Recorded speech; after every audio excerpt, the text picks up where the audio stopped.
자, 오늘부터 우리가 나누고자 하는 믿음인 대유리 문답은 은혜 언약에 대한 내용입니다.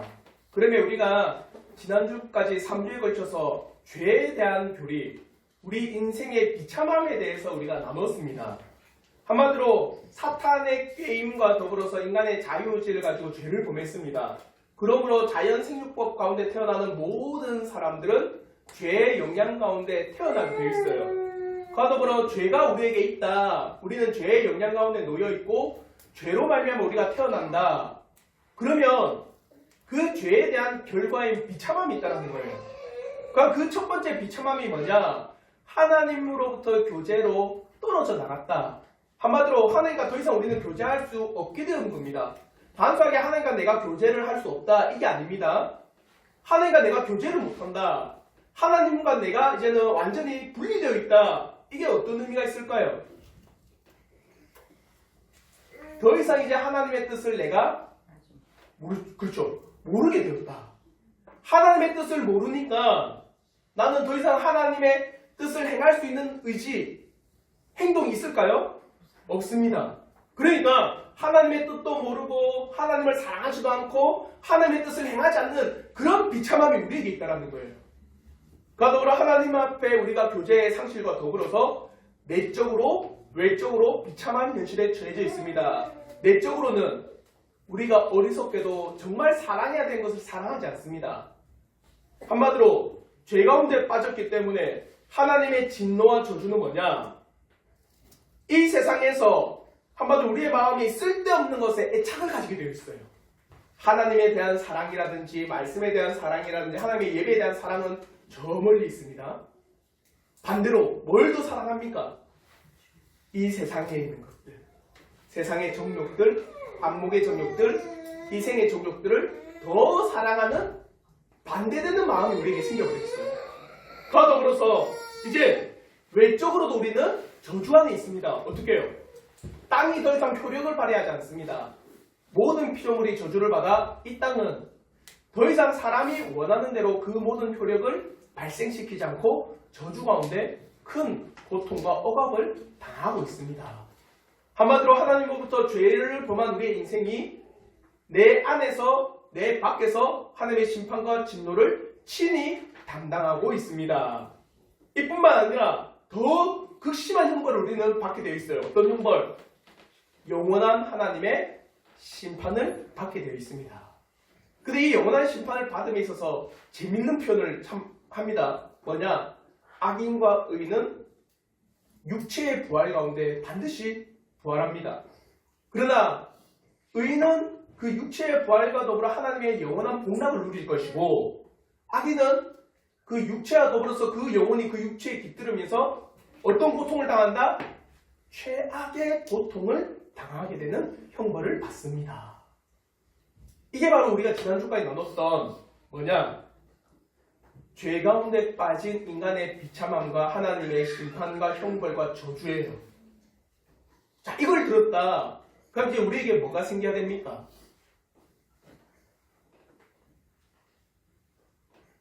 당당하지 뭐. 내 하나님 진노 그까이 거 뭐 내 한번 친히 받아보지 뭐. 그게 생겨요? 그럼 뭐가 생깁니까? 어떻게 됩니까?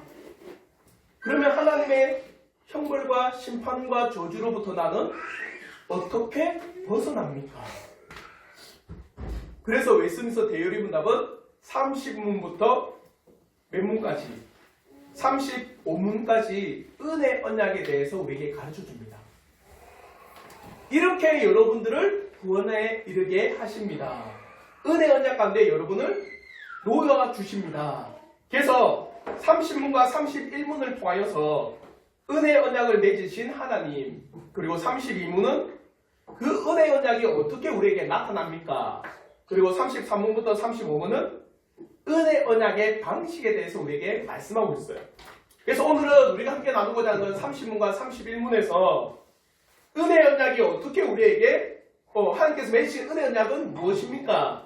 그래서 30문을 통하여서는 은혜 언약을 베푸신 하나님과 은혜 언약을 베푸신 자들에 대해서 나누고 31문을 통하여서는 은혜 언약을 맺으신 그 대상에 대해서 한번 나오도록 하겠습니다.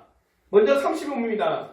은혜 언약을 베푸신 하나님에 대해서 나누는데 우리 다시 한번 제가 문제를 읽으면 우리 성령님께서 답을 한번 크게 한번 읽어주시길 바랍니다. 제 30문 하나님은 모든 인류를 죄와 비참의 상태에서 멸망하도록 버려두셨습니까? 하나님은 일반적으로 행위하려고 하는 첫 번째 언약을 인하여 죄와 비참에 빠진 모든 사람을 멸망하도록 버려두지 않으시고 하나님의 순수한 사랑과 자비로서 자신이 택한 자들을 죄와 비참의 상태에서 건져내셔서 일반적으로 은혜 언약이라고 하는 두 번째 언약을 통해 구원의 상태에 이르게 하십니다. 하나님께서는 인류와 언약을 맺으셨습니다. 첫 번째 어떤 언약이라 합니까? 행위 언약. 행위 언약을 맺으심으로 말미암아 그를 뭡니까? 언약 가운데 두셨는데 우리가 여기서 주의해야 되는 게 뭐냐? 그러면 우리가 이 행위 언약을 통하여서 한마디로 우리가 어떤 행동을 통하여서 우리가 영생을 취하게 되느냐? 그게 아니라는 거예요. 우리는 이미 사람은 영생하도록 지음을 받았습니다. 여기서 말하는 행위 언약은 뭐냐? 하나님께서 말씀하신 이 선악과를 따먹지 않을 때는 너희들이 영생하도록 지음을 받았으나 이것을 따먹는 날에는 너희가 어떻게 된다? 죽음 가운데 놓여지게 된다. 그 언약을 체결하신 거예요. 너희가 영생하는 존재이지만 하나님의 법과 하나님의 언약이 이 선악과에 대해서 너희가 어겼을 때는 죽음이 너희에게 찾아온다는 겁니다. 아시겠죠? 그게 행위 언약입니다. 우리가 행동으로 영생을 취하는 게 아니라 이미 우리는 영생하는 존재예요. 그 가운데 하나님께서 선악과라고 하는 이 열매를 주셔서 그것을 먹는 날에는 너희가 죽게 된다. 그러니 이것을 먹어야 된다, 먹지 말아야 된다? 먹지 말아야 된다는 거예요. 아담이 하나님의 말씀을 지키는 것을 통해서 맺어진 언약이라 해서 행위 언약이라는 겁니다. 그러나 이러한 행위 언약이라고 하는 첫 번째 언약을 아담과 하와가 지켰습니까? 어겼죠. 그래서 당연히 죄와 비참함 가운데 빠졌기 때문에 두 번째 언약이 필요한 겁니다. 두 번째 언약이 뭡니까? 은혜 언약. 당연한 겁니다. 왜 은혜 언약입니까? 왜 은혜 언약일까요? 더 이상 이제는 행동으로 우리가 하나님 앞에 나갈 수 없기 때문입니다. 죄인된 사람으로서는 도저히 그들 스스로 구원에 이를 수 없기 때문에 즉 죄인들이 하나님의 의를 행할 수도 없고 율법을 지킬 수도 없고 율법을 온전히 다 지켜 행위 언약 가운데 나갈 수 있는 사람이 단 한 사람도 없기 때문에 이제 우리에게 은혜 언약이 필요한 거예요. 그래서 예레미야 13장 23절에 이렇게 말씀합니다. 우리 한번 예레미야 13장 23절 말씀 다시 한번 읽겠습니다. 시작.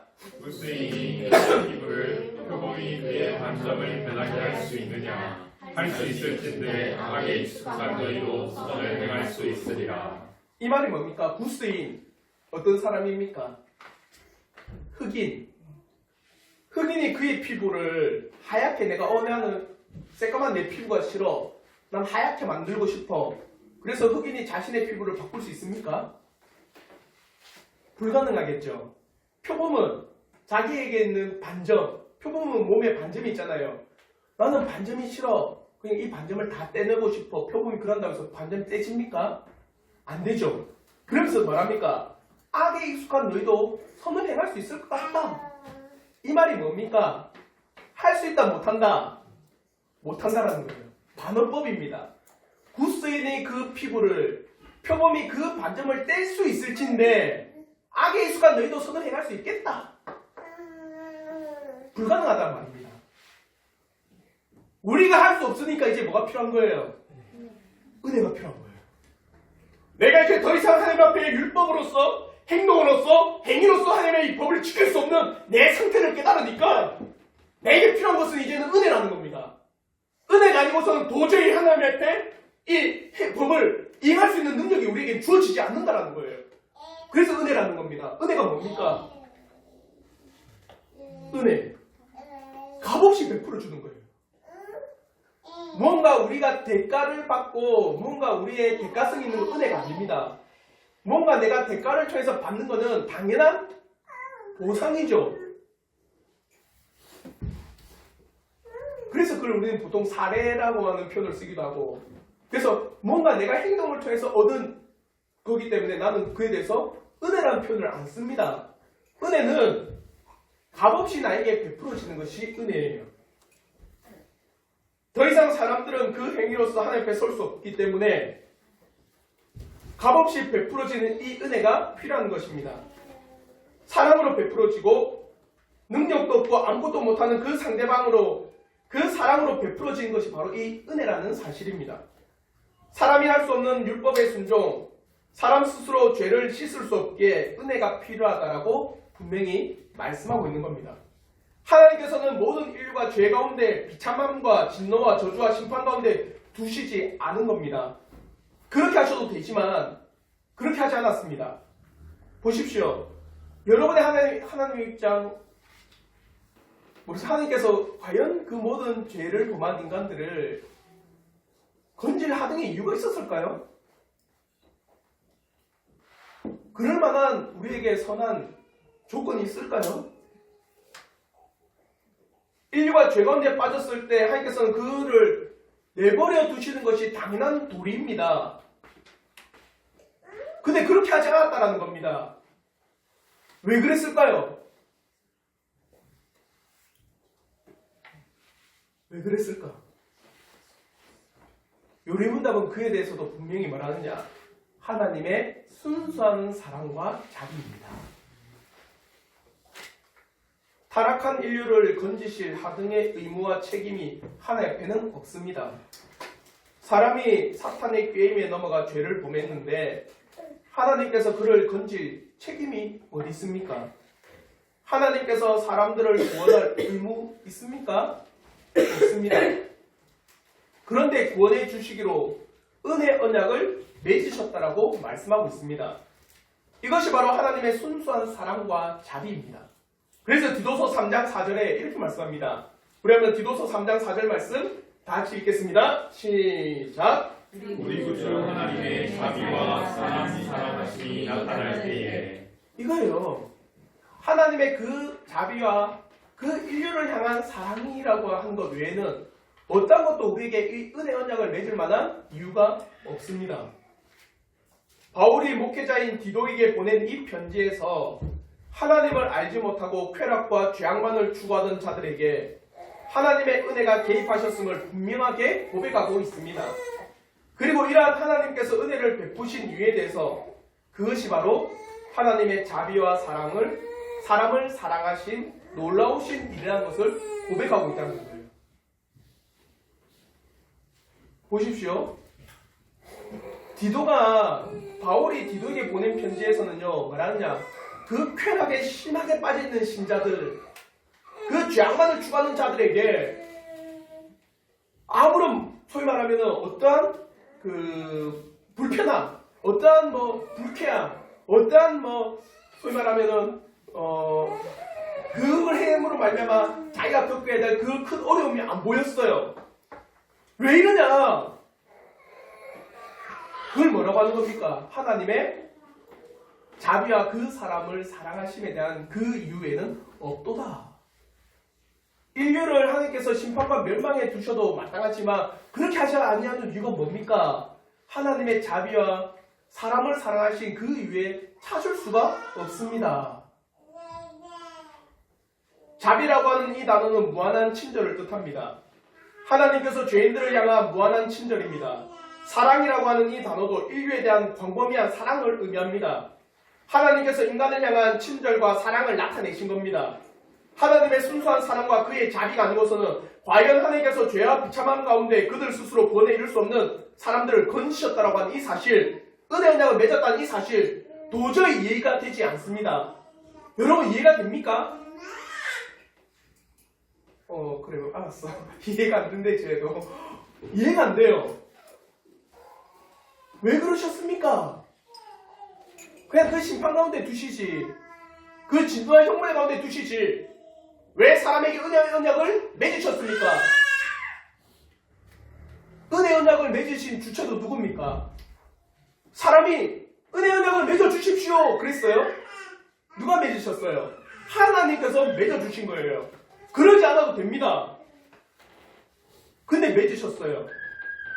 어디에서 그 이유를 찾을 수 있습니까? 하나님의 순전하신 사랑과 자비입니다. 여러분을 구원의 진리를 알게 하신 것, 구원의 깊은 믿음의 길로 인도하신 것, 구원의 참된 도리를 여러분과 함께 나누도록 하신 것은 무엇으로 설명 가능합니까? 하나님의 순전하고 순수한 그 사랑과 자비로우심으로 우리를 구원하길 바라시는 그 이유 외에는 없습니다. 보십시오. 여러분의 자녀들, 여러분 가운데 태어나게 하신 이유가 뭘로 설명할래요? 한 번씩 저는 그런 상상도 해보거든요. 과연 우리 내 자녀들이 우리 가정이 아니라 이슬람 사회에 태어났다라면 저희들은 히잡 쓰고 다니는 거지.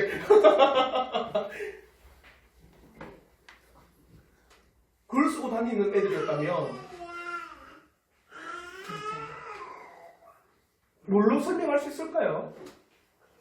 여러분의 자녀들을 참된 개혁신앙을 믿는 부모 안에서 태어나게 하신 거 뭐로 설명할래요? 여러분을 개혁신앙 안으로서 인도하신 그 놀라운 사실을 도대체 뭐로 설명할 수 있을까요? 하나님의 자비와 순전하신 사랑 때문입니다. 하나님의 그 자비와 사랑 때문에 여러분을 인도하셨고, 하나님의 자비와 그 사랑 때문에 여러분을 건지셨고, 하나님의 자비와 사랑 안에서 여러분의 자녀를 여러분의 가정 가운데 태어나게 하신 겁니다. 그러면서 이제 두 번째, 은혜 언약을 베푸신 자들, 과연 누구에게 이 은혜 언약을 베푸셨느냐? 그러면 우리의 믿음의 요리문답은 분명히 이렇게 고백합니다. 우리 한번 네모난 박스, 우리 한번 다 같이 한번 읽어보도록 하겠습니다. 시작! 자신이 택한 자들을 죄와 비천의 상태에서 건져내셔서 일반적으로 은혜를 경험하는 두 번째 언약을 통해 구원의 상태에 이르게 하십니다. 자신이 어떻게 한 자들? 택하신 자들. 한마디로 하나님께서 택하신 그 자들에게 어떤 언약을 체결하셨다? 은혜 언약을 체결하셨습니다. 하나님의 자비와 사랑은 택하신 자들에게 은혜로 베풀어 주시고 그로 인해서 택하신 자들에게 은혜 언약을 맺으셨다는 사실입니다. 그리고 택하신 자들을 구원에 이르도록 하신 것이 하나님입니다. 그러므로 로마서 3장 22절에 이렇게 말씀합니다. 우리 한번 로마서 3장 22절의 말씀 다시 한번 읽겠습니다. 시작! 곧 예수 그리스도를 믿음으로 말미암아 모든 믿는 자에게 미치는 하나님의 은혜이 자라옵니다. 여기서 말하는 모든 믿는 자, 한마디로 믿는 자가 있다면 어떤 자도 있을까요? 믿지 않는 자가 있겠죠. 그러니까 하나님 예수 그리스도를 통해서 구원을 얻게 하시는 것은 믿는 자에 한해서입니다. 그 믿는 자는 누굴까요? 하나님이 택하셔서 부르신 자들. 하나님이 택하셔서 부르신 그 모든 자들에게 하나님께서는 은혜 언약을 체결하시고 은혜 언약을 체결하셔서 그들에게 예수 그리스도라고 하는 진리를 깨닫게 해주시고 그 예수 그리스도를 통해서 그들을 구원에 이르게 하십니다. 이게 하나님께서 은혜를 체결하신 택하신 자들이에요.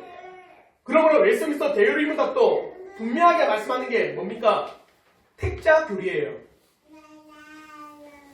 우리가 돌토 신조를 통해서 배운 바와 같습니다. 하나님께서는 그의 자비로우시고 변치 않으신 뜻에 따라서 구원하실 자들을 택하여 부르시고 그들에게 놀라운 은혜 언약을 허락하신다는 사실입니다.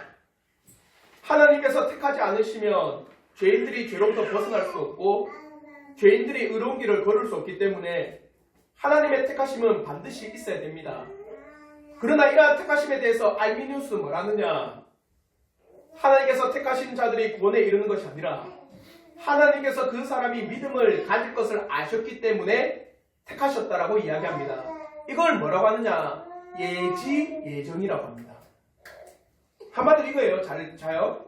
하나님께서 택하신 자들이 믿는 게 아니라 그들이 믿을 걸 아셨기 때문에 그들을 어떻게 했다? 택했다라는 거예요. 그러면 이게 왜 문제가 되느냐? 자요. 하나님께서 택하셔서 나를 부르셔서 나에게 믿음을 줬다면 모든 믿음의 근거와 뿌리는 누구에게 있어요? 하나님의 택하심에 있는 거예요. 맞죠? 근데 다르게 내가 믿을 걸 알고 하나님이 택하셨다. 그래서 나에게 구원을 허락하셨다. 그러면 그 구원의 뿌리와 근거는 누굽니까? 내 믿음이에요. 맞죠? 내가 믿을 걸 아셨기 때문에 하나님이 택하셨고 부르셔서 예수를 믿게 하셨다.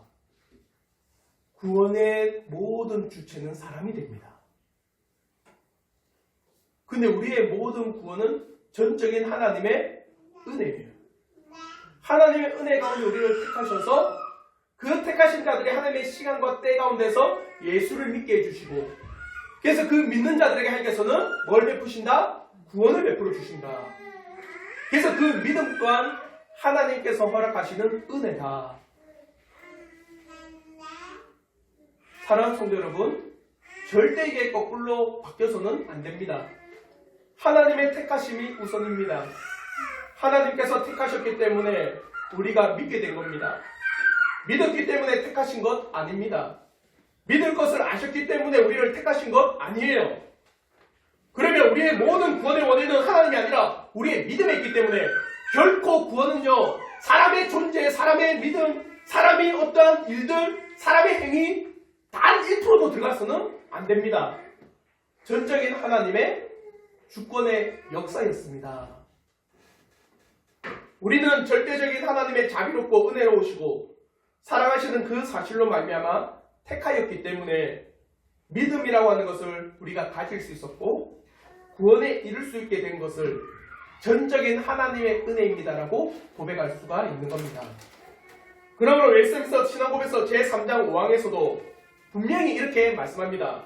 내부단 박스 좀 길지만 우리 한번 다 같이 한번 읽겠습니다. 시작! 하나님은 생명에 이르도록 예정한 사람들을 세상의 주가 오기 전에 하나님의 영원하고 변하지 않는 목적에 따라 그리고 하나님의 뜻 안에 있는 비밀스러운 계획과 선하고 기쁘신 뜻을 따라 그리스도 안에서 순전히 값없이 주시는 은혜와 사랑의 뜻을 영원한 영원에 이르게 하셨다.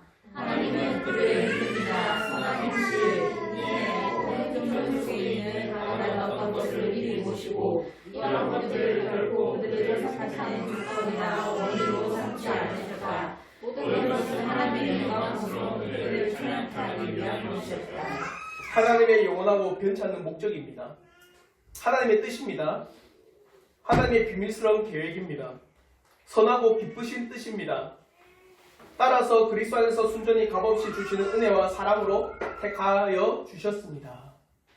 사랑하는 성도 여러분, 여러분이 우리 몸된 교회, 정말 개혁된 교회, 개혁주의 교회에서 말씀을 듣고 예배를 드리고 교리를 배우는 것, 하나님의 비밀스러운 계획과 하나님의 영원하고 변치 않는 목적과 하나님의 뜻과 선하고 기쁘신 뜻 안에 있다는 거예요. 그게 믿어집니까? 안 믿어지나? 여러분의 의지대로 나왔어요? 아니 뭐 다시 뭐 그게 그겁니까? 그럼 확실하게 이제 자요 에베소서 1장 4절부터 6절의 말씀 한번 읽어보십시오. 과연 하나님의 작정과 하나님의 놀라우신 계획과 목적이 아니고서 과연 우리가 이룰 수 있는가? 에베소서 1장 4절부터 6절의 말씀 우리 한번 다 같이 한번 읽겠습니다. 시작! 곧 창세전에 그리스도 안에서 우리를 택하사 우리로 사랑 안에서 그 앞에 거룩하고 흠없게 하시려고 그 기쁘신 뜻대로 우리를 정하사 예수 그리스도로 말미암아 자기의 아들들이 되게 하셨으니 이는 그가 사랑하시는 자 안에서 우리에게 거두주신다. 그의 은혜의 영광을 찬송하게 하려 하시라. 그리스도 안에서 우리를 택하사 우리를 예정하셨기 때문에 우리가 예수를 믿고 그를 찬송할 수 있는 겁니다. 여러분이 그리스도 안에서 택하심을 받았기 때문에 어떻게 해요? 참된 교리와 믿음 가운데 나오고 그런 말미암아 말씀을 듣고 깨닫고 예수를 통해서 은혜 언약 가운데 구원을 얻을 수가 있는 것입니다. 우리를 택하신 사건, 우리를 택한 자에 대해 예수 그리스도를 보내신 사건, 그 모든 것은 바로 하나님의 은혜를 찬송하게 하는 것이고 오직 하나님께만 영광과 감사를 올려드리도록 만드는 일이 될 겁니다. 많은 사람들은 이 사실에 대해서 불공평한 처사라고, 죄인들은 불평하고 원망합니다. 맞습니까? 보십시오. 하나님께 불의가 있습니까? 절대 없죠. 다시 말씀드리지만 하나님께서는 사람을 구원해야 될 의무 있습니까?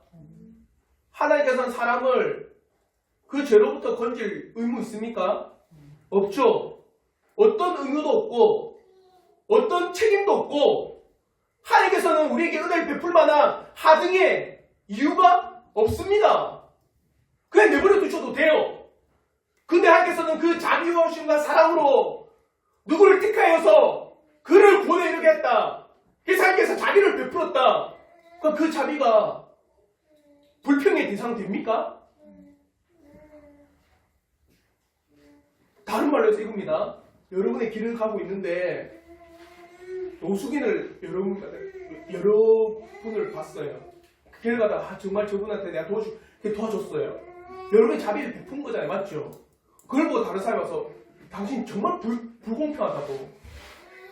그 여러분이 베푼 그 자비를 보고 많은 사람들이 욕하고 질타하는 게 당연합니까?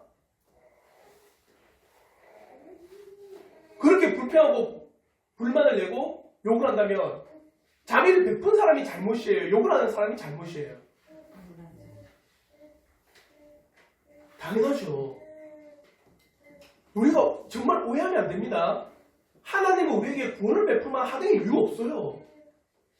하나님은 우리에게요 구원을 이루실 만한 하등의 이유도 없고 책임도 없고 의무도 없습니다.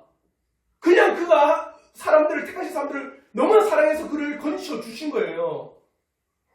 너무나 그에게 자비를 베푸셔서 그 자비로 그를 건져 주신 거예요.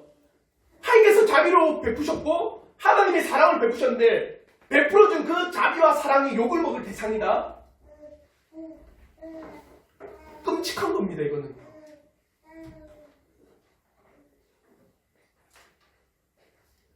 하나님께서는요 그의 자비로우심과 그의 사랑하심으로 말미암아 택하신 모든 자들에게 예수 그리스도와 더불어 은혜 언약 안에 들어가게 하신 겁니다.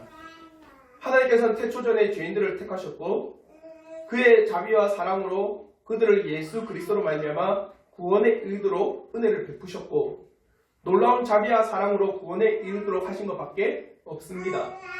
전적으로 죄인들은 하나님의 자비와 사랑을 찬송할 뿐입니다. 자, 하나님께서 은혜 언약을 베푸신 자들은 누구다? 모든 인류다? 아니고 누구입니까? 택하신 자들. 택하신 자들에게 하나님께서는 은혜 언약을 베풀어 주십니다. 그럼 이제 31문에 은혜 언약을 맺은 당사자들에 대해서 한번 나누도록 하겠습니다. 그래서 제가 31문을 읽을 때 우리 성령님께서 또 답을 크게 한번 읽어주시길 바랍니다. 제 31문 은혜 언약은 누구와 맺으신 겁니까? 은혜 언약은 둘째 아담이신 그리스도와 맺으시고 또 그리스도 안에서 그리스도의 후손으로 택함받은 모든 사람과 맺으신 것입니다. 누가 맺었답니까? 첫째로 예수 그리스도와 이 은혜 언약을 맺으셨다. 오해하지 마십시오. 그럼 예수님께서 구원이 필요한 존재입니까? 아니죠. 여기서 예수님과 맺은 은혜 언약은 뭘까요? 예수님께서 십자가를 지시고 부활하신 말미암아 죄사함을 허락하신다. 그 언약을 맺으신 거예요. 예수 외에 우리에게 은혜를 베풀 수 있는 분이 있다 없다? 없다라는 걸 예수와 맺은 겁니다. 하나님께서는 은혜 언약의 대표자로 예수 그리스도께 맺도록 하신 겁니다. 행위 언약도 인류의 대표인 아담을 통해서 맺어진 것이고 은혜 언약은 대표자인 예수 그리스도를 통해서 맺어진 겁니다. 그러나 차이가 있습니다. 아담은 모든 인류를 대표했지만 은혜 언약의 대표인 예수 그리스도는 모든 사람이 아니라 택하신 자들의 대표입니다. 그러므로 요한복음 17장 2절은 이렇게 말씀합니다. 우리 한번 요한복음 17장 2절 말씀 다시 한번 읽겠습니다. 시작. 아버지께서 아들에게 주신 모든 사람에게 영생을 주게 하시려고 믿는 자들의 거제를 아들에게 주셨으리로다. 아버지께서 아들에게 주신 모든 사람, 택하신 모든 사람이겠죠. 그들에게 영생을 주시기 위해서 만민을 다스리는 권세를 주셨다. 이게 뭐냐면 이 땅에 일어나는 모든 일들이 바로 하나님께서 그의 택하신 백성들의 구원을 위한 일임을 우리에게 말씀하고 있는 겁니다. 그러므로 하이델베르그 의리문답 1문을 통해서도 분명히 말씀하는 바와 같습니다. 제1문에서 사나 죽으나 그대의 유일한 위로는 무엇입니까? 쭉 이야기하면서 뭐라 하느냐?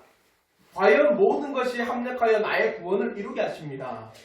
한마디로 이 땅에서 일어나는 모든 일들, 국가와 국가의 일들, 나라와 나라의 일들, 그리고 또 어떤 일들, 수많은 문화와 문화의 충돌들, 강대국과 약소국의 일들, 그리고 세상에 일어나는 모든 일들은 무엇을 통해서? 택하신 백성들이 구원과 건짐을 통해서 일어나는 일들이다. 그걸 이야기하고 있는 거예요.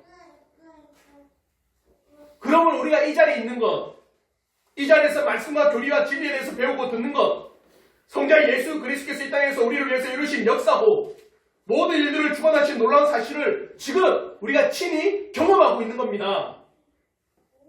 하나님께서는 예수 그리스도를 믿는 모든 자들에게 구원을 허락하신다고 그 가운데 은혜 언약을 체결하고 계신 겁니다. 어떠한 것으로도 구원에 이르지 못하고 어떠한 것으로도 인류를 구원에 이르도록 한 것이 없습니다. 오직 예수 그리스도와 체결하신 그 은혜의 십자가 언약 외에는 없습니다. 그러므로 요한복음 14장 6절에 이 말씀과 같아요. 우리 한번 요한복음 14장 6절 말씀 다 같이 읽겠습니다. 시작. 예수께서 이르시되 내가 곧 길이요 진리요 생명이니 나를 말미암지 않는 아버지께 올 자가 없느니라. 이겁니다. 예수께 길이 있고 진리가 있고 생명이 있다는 걸 체결하신 거예요. 그러니까 그 길 외에 하나님 앞에 나갈 길이 없음을 말려주는 겁니다. 요한복음 10장 1절도 마찬가지입니다. 우리 한번 요한복음 10장 1절 말씀 다 같이 읽겠습니다. 시작. 내가 진실로 진실로 너희에게 이르노니 눈을 통하여 양의 우리에 들어가지 아니하고 다른 데로 넘어가는 자는 절도며 강도요. 이게 예수와 체결하신 은혜 언약이에요. 예수 당신을 통해서 가지 않으면 결코 진리의 길로 나갈 수 없음을 체결하신 겁니다.